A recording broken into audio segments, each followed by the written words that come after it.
Thank you all for being here tonight as we conclude the Above and Beyond Spring 2010 program.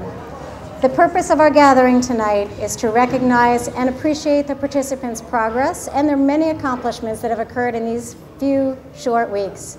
I'll speak more specifically about that in a moment, but I cannot go any further without first acknowledging some additional VIPs in this room. Those people are all of you. Here tonight in attendance are financial sponsors, active and retired military, instructors, supporters, FDNY, mentors, advisors, coaches, NYPD, speakers, Hope for the Warriors executives, volunteers, Hope for the Warriors staff. In other words, a myriad of professionals, family, friends, and acquaintances that have all come together to create, develop, and support this program. In other words, to support our 6 participants. As you introduce yourselves to one another this evening, you'll discover that we are a very diverse group from all walks of life and professions and geographical locations, but we are all here and united by and for one purpose: to continue our support of you, Jean, Mike, Dylan, Ed, Shannon, and Ted.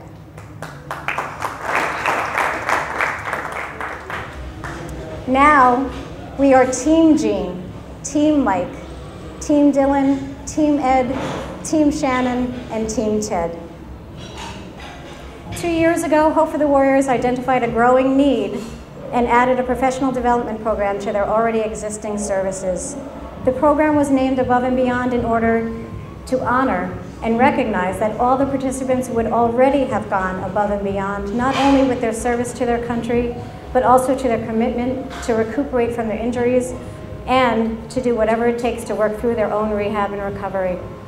The Above and Beyond program attempts to provide hope beyond injury and recovery and a boost into reintegration into civilian life. As you enter this new arena of career choices, we all here believe that you are uniquely qualified. Employers are eager to hire those with your integrity, sense of duty, work ethic, discipline, and that's just to name a few. What other applicant for any position can say that in their previous employ that they guaranteed the quality of their work by the very life? That very same determination and persistence and strength you displayed in your own recovery will also help you achieve your goals wherever that takes you, either in the civilian workplace, back to school, or in your own business.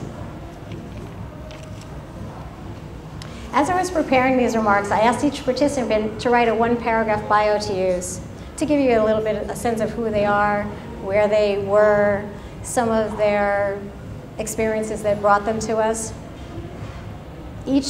Each one of these men and their families have an extraordinary story, but as many of you know, are very reluctant to discuss them.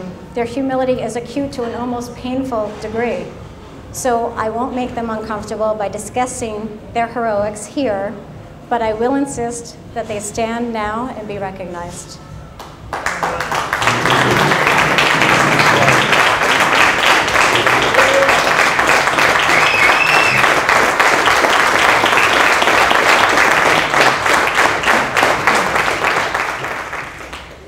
Mike Manzel, smart and funny with a sense of humor that actually catches you by surprise.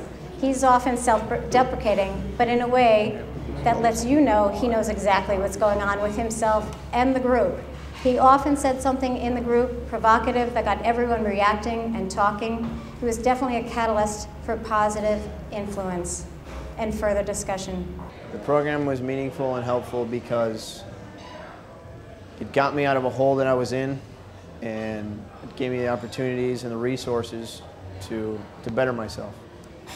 Gene Edgerton has a way of talking that includes looking away as he says something important and serious. He has a wonderful smile that lights up his face when he's making a joke, often at his own expense. His devotion to his children is apparent to anyone who talks to him for even a few moments. If I could have took this class when I first came home, I'd probably still be married. So I think if there was some more stuff on family life, learning to cope with your wife and children. Ed Sallow, this is a little bit of an inside joke, and maybe he can tell you the story later, but he was so calm when two women he was with were ready to fight, literally come to fisticuffs with a rude New York cab driver about whether or not his service dog could be in the cab. Both women forgot he was there for a few minutes, but he never wavered in working to tell both the cab driver and us that the dog was allowed in the cab. Calm down. His comments and observations in our seminars were always on target, and another person who often said what the group was thinking. The Above and Beyond program was both meaningful and helpful. I thought it was meaningful because of the commitment I saw in the staff. They weren't just trying to put a curriculum or a script in front of us. It wasn't a cookie cutter solution. I saw they had real commitment and a desire to start relationships with me, with us as a group, and see us through any of the obstacles or the challenges we might face as we were stepping out and doing our own thing. It was helpful because they also had the tools that I needed. They put me in front of some industry professionals that have started their own businesses like I aim to do, and I was able to get one-on-one with those folks. And beyond that, I'm still in contact. They want to be part of my team, as they put it. So I can call them now, I can call them tomorrow, and they're very helpful. Shannon?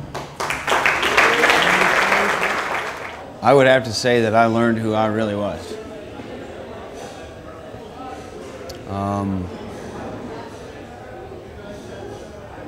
Anybody can be taught to be a machine.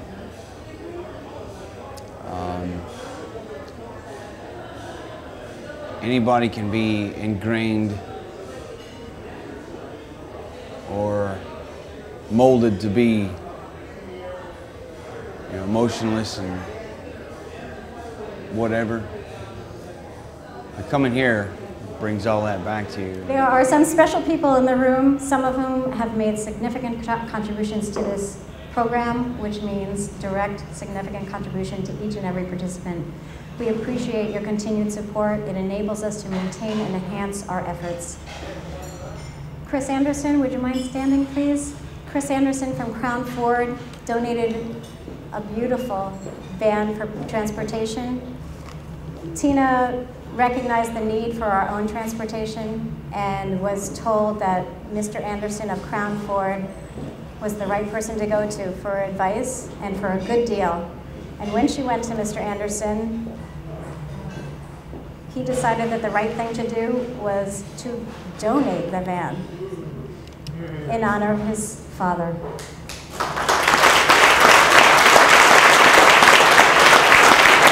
And as is my way, I will now conclude by crying, as I am overcome truly with gratitude for the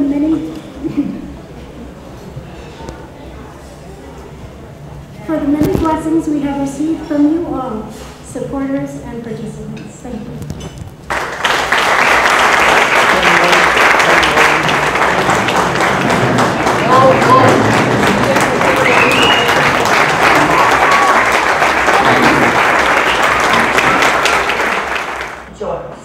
George Joyce, because really that's what I just wanted to say. We love you. And really, this is your family. And we would not be doing this without you and Nessie and George.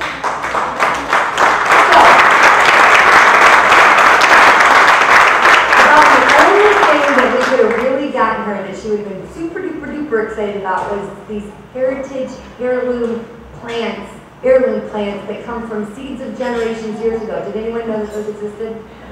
You did? There's a lemon tree somewhere in New Jersey. If you could find it for me, she didn't buy it that day. So instead, we got our little gift that will pamper Joyce from head to toe. And it's from origins of something. But we hope you enjoy it. It's just a little way for us to say we love you. Put it in our heads that if you have goals, you can achieve them. You just have to have a way to do it. As from my perspective, looking back on what I got from it, I got exactly what I expected out of it. I got everything that I put into it. I've learned that the more people you can get involved and the more people you know, the more people you got friends and backing, and it's just unbelievable. I can do this. I can look in the mirror all day long before this and say, oh, I'm going to, or I want to. I want to start my company, or I'm going to start a company someday. I learned that it's easier than I thought. It's something I can do right now and say I've done it and just move forward and having accomplished it.